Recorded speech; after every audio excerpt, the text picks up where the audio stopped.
Hello, I am coming to you from somebody else's house.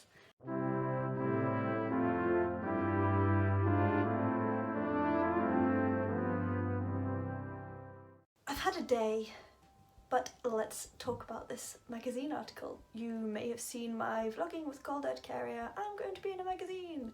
Well, I can actually confirm that that did happen, and I will put a link up here somewhere to that video talking about the process and what goes on in making these articles that raise awareness. Here is the article.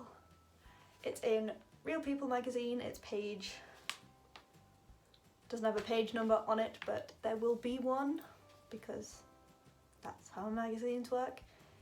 Can you tell I'm tired? Oh, I haven't had my meds yet. This is going to be a fun video. I am not quite sure how much I'm allowed to quote with it being fair use, but I'm going to try and pick stuff that's not relevant to the story because I have some thoughts, and I just want to put it out there that I'm not in any way slating the author, the writer, the publishing, or anything. It's a perfectly valid and fine and accurate-ish description of my life allergic to cold.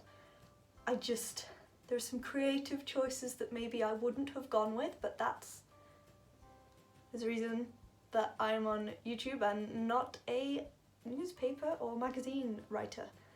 We just have stylistic differences, and that's okay.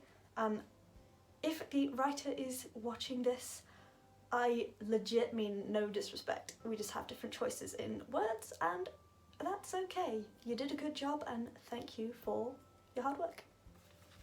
If you follow my Facebook page, Life Allergic to Cold, there is a link in the description down below to all my social media links, actually.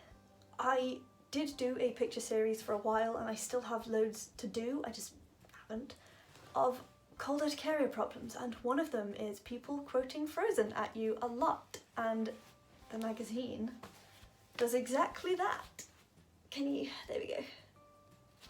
It says, "Unlike Elsa, the cold always bothers me every day." Yeah. I mean, fine. It's just one of those things I hear a lot. Max's story. Frozen. Queen Elsa sang, "Let it go." If only Max, allergic to cold, could do the same. I mean, yeah, you've got to draw the reader in somehow.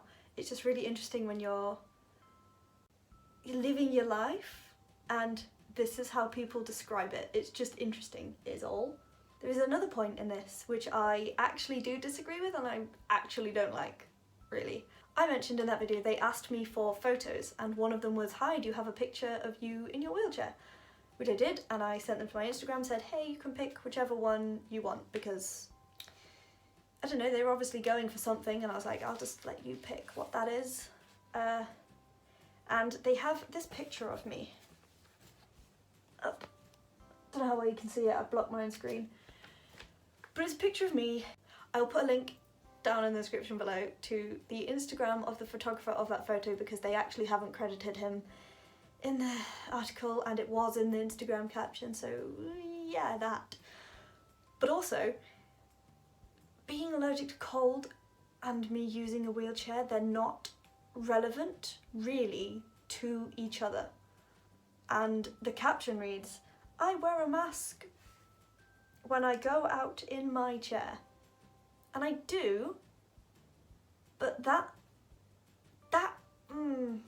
I feel weird about that because I haven't actually used my wheelchair in a while, and I did say that, and I was like, look, we don't need to focus on that, but they did. And I guess, you know, it's an interesting, and it's kind of like a, oh, look how sick this person is, but that is not what I'm trying to go for. But I think that's my only problem with this. Actually, I do have one more problem. We'll talk about this now. And it's not so much a problem as like I really just wish you'd have picked a different word. Stepping out into the cold, I pulled my scarf up around my neck. Jack Frost had obviously been sprinkling his magic overnight. "It looks lovely, but my face is itching already," I moaned to my dad. I wish they had chosen a different word other than moaned. Like, this isn't that kind of channel, but there are certain connotations to that. And it's all anybody says when they read it, to me at least. They talk about Jack Frost a lot, which is a take that I haven't seen before.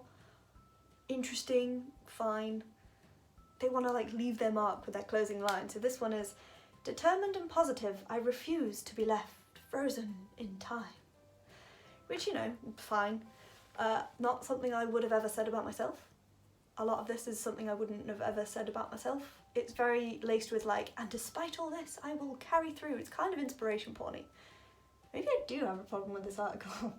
Oh well. Not how I would write about myself. I just kind of lay the facts out there, but I suppose the inspiration porny thing is to draw the reader in. So what are you gonna do? It's just, ow, it's just not how I would have gone about it, but yeah, I didn't write it, so it's not up to me. I gave them my story willingly, and at the end of the day, I think getting awareness out there is absolutely fantastic. The fact that this has gone kind of everywhere, but it's gone into newspapers, it's been on TV, it's been on the BBC, and it's now entered a different medium of like magazines.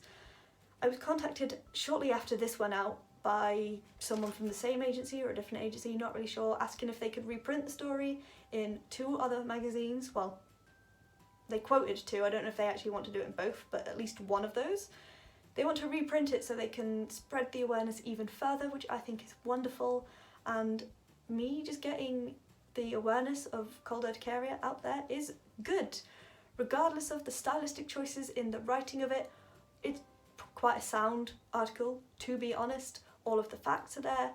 The way that it's affected my life, kind of, it's been amped up for effect, but the base facts are good, and it's great, isn't it? So I want to know if you've read it. Definitely let me know if you have read it, if you have a copy. It's in Real People magazine, and you can get them in supermarkets rather than newsagents, but you never know. Definitely look for them if you can. And that being said, because I now have to run for a bus, don't forget to like this video. As always, drop a comment down below with what you think about it, even if you think I've been an asshole. I promise I'm not. It's said with love, just my opinions on it. Subscribe to my channel if you haven't already, and ring that notification bell so you get notified every single time I post a new video. Ordinarily, videos go up every Saturday at 6 PM UK time, with at least one bonus video every single month. But this month is Vlogmas, so I'm doing 25 videos in 25 days, and this is number 10. Hopefully going to be up on time if I catch this bus. So I will see you tomorrow for the rest of Vlogmas, and subscribe. See ya!